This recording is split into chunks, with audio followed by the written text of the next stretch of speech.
Coucou les gars, ça va? Vous avez la citation bien en main? Vous me retrouvez ici en train de faire un petit feu parce que je vais vous faire un de mes plats préférés. En fait, dans le titre c'est marqué paella de poulet, mais ce qui est la paella c'est cette casserole-ci. On l'appelle la paella et tout ce qui va dedans peut être une paella en soi, mais pour moi la vraie recette de paella c'est celle que j'ai fait dans ma vidéo où je critiquais Gordon Ramsay, que vous pouvez aller voir juste ici. Alors, on va commencer. Les ingrédients pour cette recette c'est des ailes de poulet. Moi j'en ai 1, 2, 3, 4, 5, 6, 7 petites ailes de poulet. J'ai ici des oignons pelés. J'ai coupé en morceaux et après je les ai coupés en petits carrés. Et j'ai aussi mis 2 gousses d'ail que j'ai bien écrasées comme ça et que j'ai aussi coupé en petits morceaux. J'ai aussi des tomates que j'ai coupées, je les ai mixées et je les ai passées par un passoire. Ce qui est très important c'est d'avoir un bon bouillon comme celui-ci.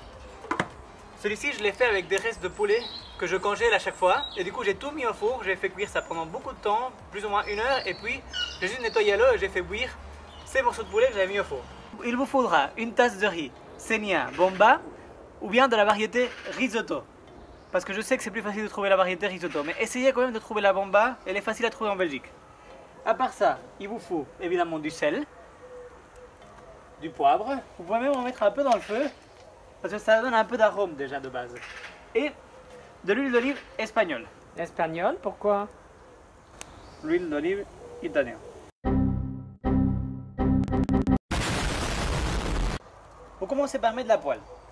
Ce qui est important, c'est juste qu'il y ait une poêle très plate. Vous pouvez faire ça chez vous, vous mettez une poêle le plus plate et le plus longue possible, parce que comme ça tout le riz va cuire à la même grandeur. Parce que si vous mettez beaucoup de riz l'un sur l'autre, le riz en haut il va pas être cuit et le riz en bas il sera cuit. Au plus elle est plate, au plus elle est grande, tout le riz sera cuit de la même façon. Du coup, vous mettez une poêle à feu maximal sur le feu et vous ajoutez pas mal d'huile d'olive.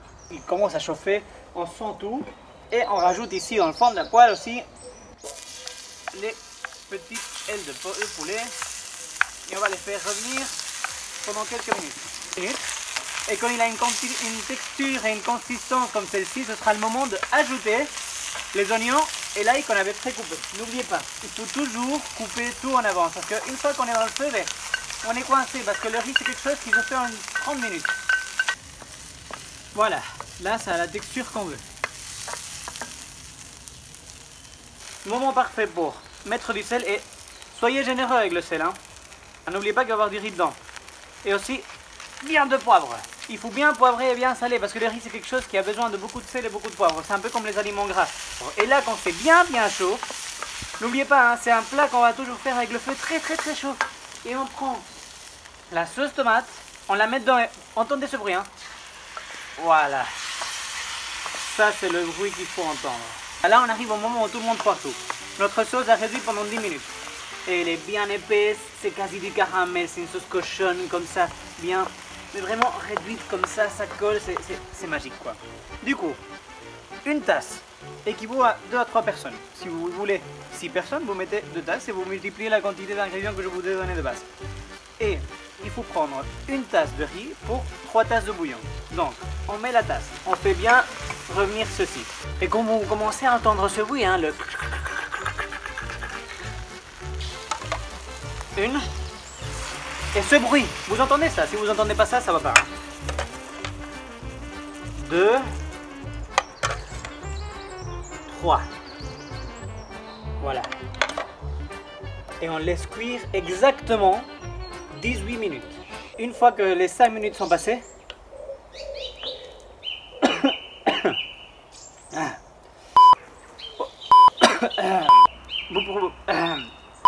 vous pouvez touiller les 5 premières minutes, mais après non, parce que ce qu'on veut c'est que ça colle au fond et que ça fasse une petite croûte bien caramélisée. Du coup si vous touillez tout le temps, ça fera plutôt un risotto et c'est pas ce qu'on veut ici.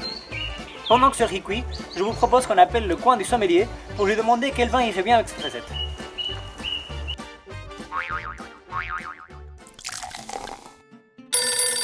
En tout cas pas des vins trop lourds parce que c'est du poulet donc ça va tuer ta viande. Enfin, ta viande n'est pas assez forte que pour mettre sur un vin rouge très structuré, très lourd, enfin plus tannique en tout cas. Donc un vin plus léger, je partirais sur du Cabernet Franc. Si ton plat a une petite connotation sucrée, tu peux partir sur un Gamay.